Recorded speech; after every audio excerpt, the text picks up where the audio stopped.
ചേട്ടാ 2021 ഡിസംബർ 28 എറണാകുളം ജില്ലയിലെ വടക്കൻ പറവൂരിൽ ഒരു കൊലപാതകം നടന്നു.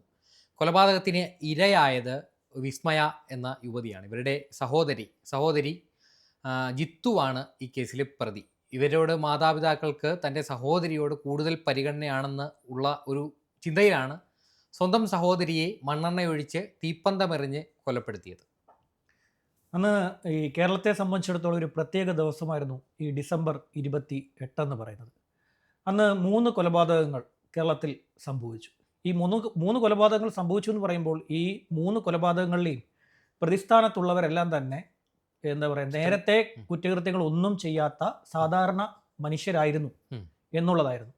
ആ 3 കൊലപാതകങ്ങളിലും ഉൾപ്പെട്ടപ്പോൾ മാത്രമാണ് കേരളം അവരെ ശ്രദ്ധിച്ചത്. അതിനു മുമ്പ് ഇങ്ങനെ ഗുണ്ടകളോ അല്ലെങ്കിൽ ഏതെങ്കിലും പ്രീവിയസ് ക്രൈം ഹിസ്റ്ററി ഒന്നുമില്ലാത്ത 3 മനുഷ്യർ, 3 അല്ല 4 മനുഷ്യർ ഒരു ഇങ്ങനെ ക്രൈമിൽ ഉൾപ്പെടുന്നു. ഒന്ന് നമ്മുടെ വയനാട്, 2 പെൺകുട്ടികൾ അവരുടെ വീട്ടുടമയെ വെട്ടി കൊലപ്പെടുത്തി. 2 തിരുവനന്തപുരത്ത് തൻ്റെ മകളെ കാണാൻ രാത്രിയിൽ കയറിയ കാമുകനെ പിതാവ് കുത്തി കൊലപ്പെടുത്തി.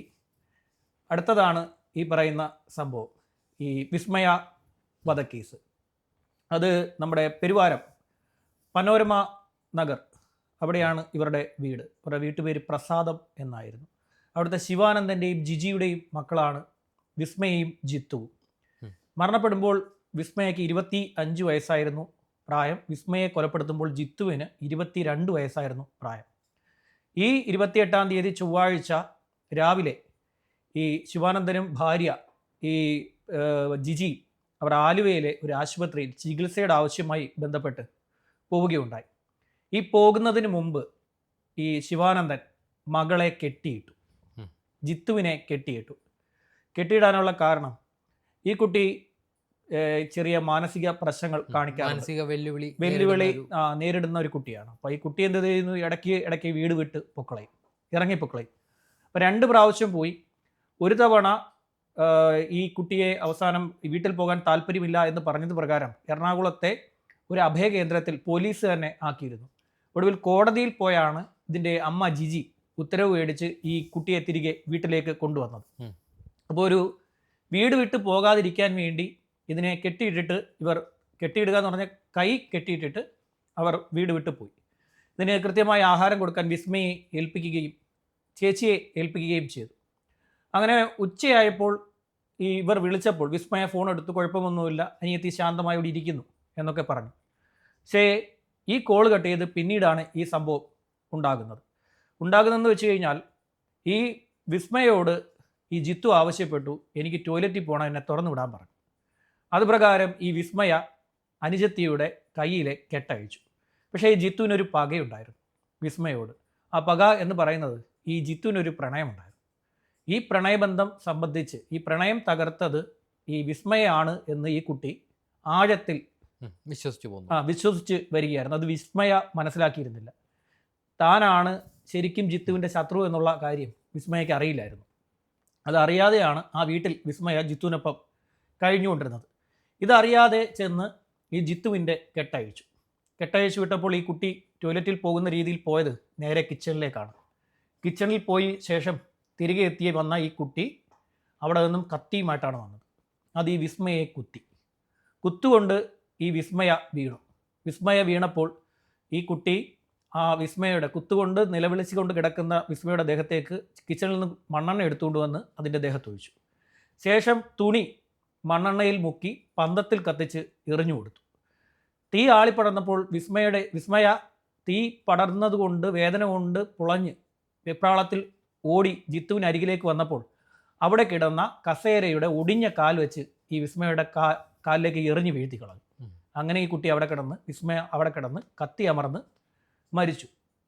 ഇതിനുശേഷം വീട്ടിൽ നിന്നും പുറത്തിറങ്ങുന്ന ഈ ജിത്തു ഈ മതിൽ ചാടി മാധവൻ റോഡ് വഴി പോയി കളഞ്ഞു. അവിടുന്ന് ഈ കുട്ടി പോകുന്നത് ആദ്യം അവിടെ നിന്നും ഒരു കാറുകാരനെ കൈ കാണിക്കുന്നു, അയാളുടെ കൈ കാണിച്ച് ഒരിടത്ത് ഇറങ്ങുന്നു. പിന്നീട് രണ്ടാമതൊരു കാറിന് കൈ കാണിക്കുന്നു, അയാളുടെ കൈ കാണിച്ച് ഇറങ്ങുന്നു. അയാളിൽ നിന്നും ഈ കുട്ടിക്ക് ഒരു 100 രൂപ ലഭിച്ചു. അതുമായി ജിത്തു നേരെ എറണാകുളത്തേക്ക് പോവുകയും ചെയ്തു. ശിവാനന്ദനും ജിജിയും വീട്ടിലെത്തുമ്പോൾ കാണുന്നത് വീടിന് തീ പിടിച്ച വിവരം അറിഞ്ഞിട്ടാണ് അവർ വരുന്നത്. നാട്ടുകാരാണ് വിളിച്ച് പറയുന്നത്. അങ്ങനെ വരുമ്പോൾ ഈ വീടിന് തീ പിടിച്ചിരിക്കുന്നു, അതിനകത്തൊരു മൃതശരീരം കിടക്കുന്നു. ആ കഴുത്തിലെ ലോക്കറ്റ് കണ്ടപ്പോൾ തന്നെ ഈ ശിവാനന്ദനും ഭാര്യയും പറഞ്ഞു, ഇത് ഞങ്ങളുടെ മകൾ ഈ വിസ്മയാണ് എന്നുള്ള കാര്യം പറഞ്ഞു. പോലീസ് ആ സമയത്തേക്ക് സ്ഥലത്തെത്തിയായിരുന്നു. വിസ്മയാണെന്ന് പറഞ്ഞു. എങ്കിലും DNA ടെസ്റ്റിൻ്റെ ആവശ്യം ഉണ്ട്, മരിച്ചത് ആരാണെന്ന് ഉറപ്പിക്കുന്നതിന് വേണ്ടി. വിസ്മയുടെ ഫോൺ അവിടെ ഇല്ല. വിസ്മയുടെ ഫോൺ ആ സമയത്ത് ഈ ജിത്തു കൊണ്ടുപോയി. കുറേ ദൂരം കൊണ്ടുപോയ ശേഷം ഈ കുട്ടി അത് ഓഫ് ചെയ്തിട്ട് കളഞ്ഞു, ദൂരേക്ക് വലിച്ചെറിഞ്ഞ് കളഞ്ഞു. എന്നിട്ടാണ് അവിടെ നിന്നും പോയത്. ഈ കുട്ടിക്ക് കൈക്ക് പരിക്കും അന്നുണ്ടായിരുന്നു. അതിനുശേഷം അപ്പോൾ ജിത്തു ആണ് കൊലപാതകി എന്നുള്ള കാര്യം പോലീസിന് വ്യക്തമായപ്പോൾ പോലീസ് ലുക്കൗട്ട് നോട്ടീസ് ഇറക്കിക്കൊണ്ട് വ്യാപകമായ പരിശോധന നടത്തി. Thrissur railway station, Ernakulam railway station, പ്രധാനപ്പെട്ട ബസ് സ്റ്റാൻഡുകളൊക്കെ കേന്ദ്രീകരിച്ചുകൊണ്ട് അന്വേഷണം നടത്തിയെങ്കിലും പോലീസിന് കണ്ടെത്താൻ സാധിച്ചില്ല. ഇങ്ങനെ പോലീസ് വ്യാപകമായി ലുക്കൗട്ട് നോട്ടീസ് പ്രചരിപ്പിച്ചുകൊണ്ടിരിക്കവേ എറണാകുളത്തെ കൺട്രോൾ റൂമിൻ്റെ വണ്ടി മേനകയിൽ അലഞ്ഞു തിരിഞ്ഞ് നടക്കുന്ന ഒരു യുവതിയെ കണ്ടെത്തി. ഒരു യുവതി മേനകയിലൊക്കെ അലഞ്ഞു തിരിഞ്ഞ് പാതിരാത്രിയിൽ നടക്കുന്നു. അങ്ങനെ ചോദിച്ചപ്പോൾ താൻ ലക്ഷദ്വീപ് നിവാസിയാണെന്ന് പറഞ്ഞു. ഈ ജിത്തു പറഞ്ഞു താൻ ലക്ഷദ്വീപ് നിവാസിയാണ്, പേരൊക്കെ മാറ്റി പറഞ്ഞു. ഈ കൺട്രോൾ റൂമിൻ്റെ പോലീസുകാർ എന്ത് ചെയ്തു വെച്ച് കഴിഞ്ഞാൽ ഈ ജിത്തു ആണെന്നറിയാതെ ഇത് കൊണ്ടുപോയി പിങ്ക് പോലീസിനെ ഏൽപ്പിച്ചു. പിങ്ക് പോലീസുകാർ ഈ യുവതിയെ കൊണ്ടുപോയി നമ്മുടെ തെരുവോരം മുരുകൻ നടത്തുന്ന കാക്കനാട്ടത്തെ തെരുവ് വിളക്ക്, അങ്ങനെ മറ്റുമാണ് അതിൻ്റെ പേര്, അവിടെ കൊണ്ടാക്കി. പ്രത്യേകിച്ചും അവിടെ കൊണ്ടാക്കി കഴിഞ്ഞപ്പോൾ പോലീസ് ഒരു ഇൻഫർമേഷൻ ലക്ഷദ്വീപിലേക്ക് നൽകുകയുണ്ടായി. ലക്ഷദ്വീപിൽ നൽകി, ഇതുപോലെ നിങ്ങളുടെ അവിടെ നിന്നും വന്നതാണ്, അവിടെ നിന്നും വന്ന് ഇവിടെ വന്ന് അലഞ്ഞു തിരിഞ്ഞ് നടക്കുന്നു, ഇവിടെ ഞങ്ങൾ അഭയകേന്ദ്രത്തിൽ എത്തിച്ചിട്ടുണ്ട് എന്ന് പറഞ്ഞൊരു ഫോട്ടോ പാസ് ചെയ്ത് അതിനുശേഷം വീഡിയോ കോൾ വിളിച്ചപ്പോൾ അവർക്ക് അങ്ങനെ ഒരു ഐഡൻറ്റിറ്റി കണ്ടെത്താൻ സാധിക്കുന്നില്ല. ഇതിന് ശേഷമാണ് ഈ പോലീസ് ഉദ്യോഗസ്ഥർ അവരുടെ വാട്സപ്പ് പരിശോധിക്കുന്നത്. അപ്പോഴാണ് ഇത്തരത്തിലൊരു ജിത്തു എന്ന് പറയുന്ന ഒരു യുവതി ഇങ്ങനെ രക്ഷപ്പെട്ടു പോയിട്ടുണ്ട് എന്നുള്ള വിവരം ലഭിക്കുന്നത്. പിന്നെ പോലീസിനെ കുഴപ്പത്തിലാക്കിയ ഒരു കാര്യം, ഈ ജിത്തുവിനെ സംബന്ധിച്ച് ഐഡൻറ്റിഫിക്കേഷന് വേണ്ടി വീട്ടുകാരിൽ നിന്ന് ലഭിച്ചൊരു ഫോട്ടോ മനോഹരമായി സാരി ഉടുത്ത ഒരു സുന്ദരിയായിട്ടുള്ളൊരു സ്ത്രീയുടെ ഫോട്ടോയാണ്, ജിത്തുവിൻ്റെ ഒരു പഴയകാല ഫോട്ടോയാണ് പോലീസിന് ഇവർ കൊടുത്തത്. പോലീസ് അതാണ് ഈ പറയുന്ന പോലെ പ്രചരിപ്പിച്ചത്. പക്ഷേ ജിത്തുവിൻ്റെ മുഖവും രീതികളും ഒക്കെ തന്നെ മാറിപ്പോയിരുന്നു. അതിന് മുമ്പ് തന്നെ ജിത്തുവിൻ്റെ തല മുണ്ടനം ചെയ്തിരുന്നു, ഈ മുടി ക്രോപ്പ് ചെയ്തിരുന്നു. അങ്ങനെയൊക്കെയുള്ള കാര്യങ്ങൾ ഉള്ളതുകൊണ്ട് തിരിച്ചറിയാൻ വലിയ ബുദ്ധിമുട്ട് പോലീസിനും ഉണ്ടായി.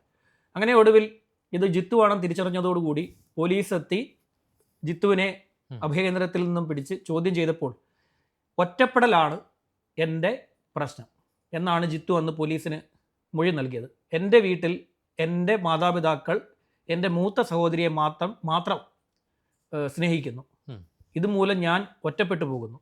ആ വേദന കടിച്ചമർത്തിയാണ് ഞാൻ ആ വീട്ടിൽ ജീവിച്ചുകൊണ്ടിരുന്നത്. അതുകൊണ്ടാണ് ഞാൻ ഈ കൃത്യം ചെയ്തത്. ഞാൻ ചേച്ചിയെ കൊന്നത് ഇങ്ങനെയാണ് എന്ന് വളരെ കൃത്യമായി അന്ന് തെളിവെടുപ്പ് നടന്നപ്പോൾ ഈ ജിത്തു പോലീസിനോട് പറഞ്ഞു കൊടുത്തു. വളരെ സങ്കടകരമായിട്ടുള്ള ഒരു കാര്യമായിരുന്നു. കാരണം പ്രത്യേകിച്ചും ഒരു കുട്ടിക്ക് ഇങ്ങനെയുള്ള കുറേ പ്രശ്നങ്ങൾ, രണ്ടാമത്തെ കുട്ടി കത്തിയെരിഞ്ഞ് അമർന്ന് തീരുകയും ചെയ്തു. ദിവസങ്ങൾക്ക് ശേഷമാണ് വിസ്മയുടെ DNA പരിശോധന പുറത്തു വന്നത്. DNA പരിശോധന വന്നപ്പോൾ നമ്മളെല്ലാം പ്രതീക്ഷ പോലെ തന്നെ അത് വിസ്മയ തന്നെ ആയിരുന്നു. നമ്മുടെ മലയാളത്തിലെ ഒരു സിനിമയുണ്ടല്ലോ, എൻ്റെ വീട് അപ്പൂൻ്റെയും, അതേ ഒരു മാനസികാവസ്ഥ ഈ കുട്ടിക്ക് ഉണ്ടായിരുന്നു എന്ന് വേണം ഈ കുട്ടിയുടെ മൊഴിയൊക്കെ വായിക്കുമ്പോൾ ഈ മനസ്സിലാകേണ്ടത്. പക്ഷെ ശരിക്കും പറഞ്ഞു കഴിഞ്ഞാൽ അതായിരുന്നില്ല, ഈ കുട്ടി ചിന്തിച്ചതേ ആയിരുന്നില്ല. കാരണം ഈ പരിഗണിക്കപ്പെടാതെ പോയിട്ടില്ല. പരിഗണനയുണ്ട്, അതിലും അത് തന്നെയാണല്ലോ, പരിഗണന കൊടുക്കുന്നുണ്ട്. പക്ഷെ ആ കുട്ടിക്ക് അത് ബോധ്യം വരുന്നില്ല. ആ മാനസിക വെല്ലുവിളികളിൽ ചേച്ചിയോട് തോന്നിയൊരു പക, ചേച്ചിയോട് തോന്നിയ പക, ചേച്ചി പ്രണയബന്ധമാണ്, ചേച്ചി പ്രണയബന്ധം തകർത്തത് ചേച്ചിയാണ് എന്ന് ഉറച്ചങ്ങ് വിശ്വസിച്ചേക്കുക. പിന്നെ അതിൽ നിന്നൊരു മാറ്റം ഉണ്ടാക്കാൻ ഇങ്ങനെയുള്ള കുട്ടികളെ ഈ ചികിത്സിക്കുക എന്നുള്ളതാണ് ആദ്യത്തെ പ്രധാനപ്പെട്ട കാര്യം. ഈ സ്നേഹം ബന്ധം എന്ന് പറയുന്നത്, അവരോടുള്ള സ്നേഹം നമ്മൾ പ്രകടിപ്പിക്കേണ്ടത് അവരെ ഇതുപോലെ അവർക്ക് കൃത്യമായി ട്രീറ്റ്മെൻറ്റ് കൊടുക്കുന്നതിലൂടെയാണ്. അല്ലാതെ വീട്ടിൽ കൊണ്ടുവന്ന് നമ്മൾ എത്ര സ്നേഹം കൊടുത്താലും നമ്മൾ കൂട്ടിയിട്ടാൽ ആ ഒരു രോഗാവസ്ഥ കൂടുകയും നമ്മൾ പുറത്തു പോകാൻ നേരെ ഇതിനെ പിടിച്ച് കെട്ടിയിട്ടിട്ട് പോയി കഴിഞ്ഞാൽ അതിന് പിന്നെ നമ്മളോട് വലിയ വെല്ലുവിളിയാവും. അതിഭയങ്കരമായിട്ടുള്ള വെല്ലുവിളിയല്ല, പക ഭയങ്കരമായി പക തോന്നും. നമ്മളിപ്പോൾ എന്താ പറയുക, ഈ സ്നേഹിച്ച് വളർത്തുന്ന എന്തെങ്കിലും ഒരു പെറ്റിനെ പിടിച്ച് കുറച്ച് ദിവസം പൂട്ടിയിട്ട് നോക്ക്, അത് ഭയങ്കരമായിട്ട് അതിനോട് പ്രതികരണം ഭയങ്കരമായിരിക്കും നമ്മളോടുള്ള. അത് കുറേ കഴിയുമ്പോഴത്തേക്കിൻ്റെ സ്വഭാവം മാറും. ആ രീതിയിലാണ് ഇത്. കൃത്യമായ ചികിത്സ കൊടുത്തിരുന്നെങ്കിൽ ഈ കുട്ടി കുറേ കൂടെ മാറ്റം, ചികിത്സ കൊടുക്കുകയല്ല, ചികിത്സാ കേന്ദ്രത്തിലേക്ക് മാറ്റണമായിരുന്നു.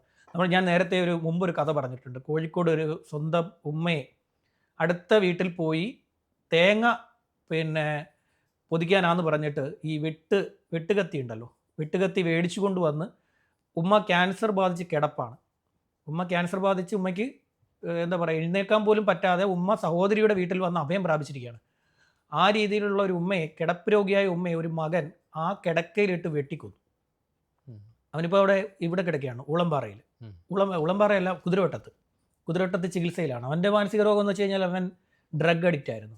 ഡ്രഗിൻ്റെ അമിതമായ ഉപയോഗം മൂലം അവൻ്റെ മാനസിക നില തകർന്നു പോയി. അങ്ങനെയാണ് അവൻ്റെ ഉമ്മയെ, ഈ കിടപ്പ് രോഗിയായിട്ടുള്ള, ക്യാൻസർ രോഗിയായിട്ടുള്ള, അങ്ങേയറ്റം വേദന അനുഭവിച്ച് കിടക്കുന്ന ഒരു സ്ത്രീയെ അവൻ വീട്ടിനുള്ളിൽ കയറി ഈ വെട്ടി കൊലപ്പെടുത്തിയത്. അപ്പോൾ ഇത്തരമുള്ള ആൾക്കാർക്ക് ചികിത്സാ കേന്ദ്രത്തിലേക്ക് മാറ്റിയേക്കുക, അല്ലെങ്കിൽ ഇത്തരത്തിലുള്ള ദുരന്തങ്ങളൊക്കെ വീടുകളിൽ കാണേണ്ടി വരും. എനിക്ക് എന്നെ സംബന്ധിച്ചിടത്തോളം ഞാൻ ആലോചിക്കുമ്പോൾ ഈ മാതാപിതാക്കൾ വളരെ സാധുക്കളാണ്. സ്നേഹമില്ല എന്ന് ഒരിക്കലും പറയാൻ പറ്റത്തില്ല. കാര്യം ഒരു അഭയകേന്ദ്രത്തിൽ നിന്ന ആ കുട്ടിയെ അവർ കോടതി ഉത്തരവ് മേടിച്ചിട്ട് വീട്ടിലേക്ക് തിരികെ കൊണ്ടുവന്നു. അതിനുകൂടി സ്നേഹം കൊടുക്കണമെന്നുള്ള ചിന്ത കൊണ്ടാണല്ലോ അവർ കൊണ്ടുവന്നത്. അവർ ഉദ്ദേശം ശരിയായിരുന്നു, പക്ഷേ അവർക്ക് വന്നത് വളരെ വലിയ തിരിച്ചടിയാണ് അവർക്ക് ജീവിതത്തിൽ ഉണ്ടായത്. അന്ന് അവിടുത്തെ ഒരു മെമ്പർ ഉണ്ടായിരുന്നു, വാർഡ് കൗൺസിലർ ബീന ശശിധരൻ. അവർ ഈ കാര്യങ്ങളെക്കുറിച്ചൊക്കെ അന്ന് സംസാരിക്കുന്നത് അന്ന് കേൾക്കാൻ പറ്റുന്നുണ്ടായിരുന്നു. അന്ന് ഇവർ ഈ കാര്യങ്ങളൊക്കെ തന്നെ വിശദീകരിച്ച് ഈ വീട്ടിലെ കാര്യങ്ങളെക്കുറിച്ചൊക്കെ അന്ന് ബീന ശശിധരൻ എന്ന് പറയുന്ന കൗൺസിലർ സംസാരിക്കുന്നുണ്ടായിരുന്നു. ശരി.